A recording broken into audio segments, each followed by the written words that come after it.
Bonjour tout le monde, j'espère que vous allez bien. Aujourd'hui, je vais vous expliquer comment faire des diminutions au tricot. Je connais deux méthodes, mais elles ne s'utilisent pas de la même façon.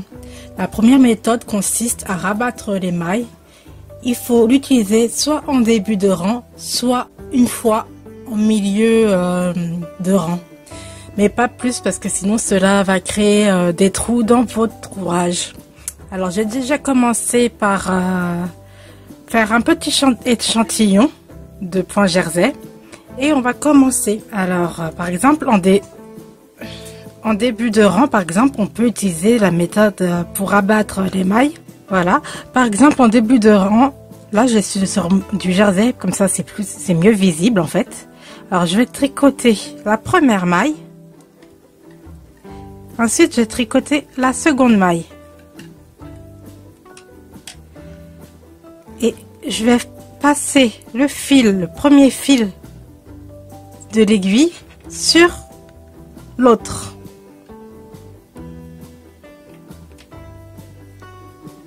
Et ça a rabattu une maille. Et je vais vous montrer pourquoi il ne faut pas en faire plus dans le rang. Alors là, je vais avancer un peu. Voilà. Je vais tricoter la seconde. Et là, je vais en faire une. J'ai rabattu une maille. Et si j'en rabats une autre juste à côté, en fait, vous allez voir.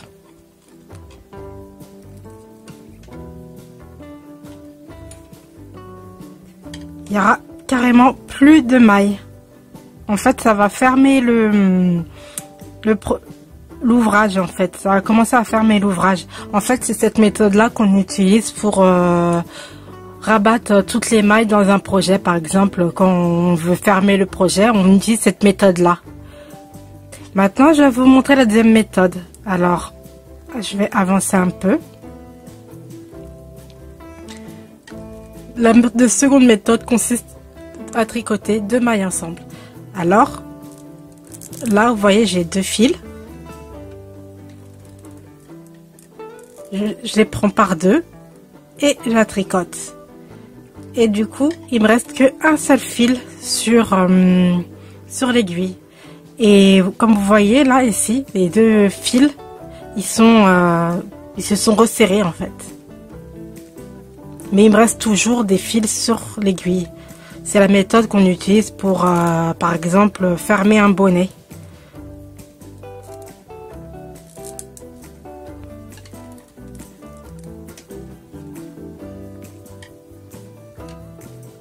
Vous voyez?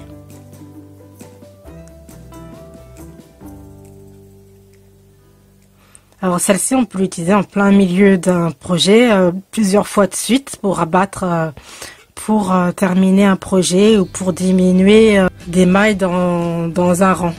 J'espère que vous avez tout compris. Si vous avez des questions, n'hésitez pas à me les poser en commentaire. Je vous dis à bientôt pour une prochaine vidéo. Prenez soin de vous. Bisous.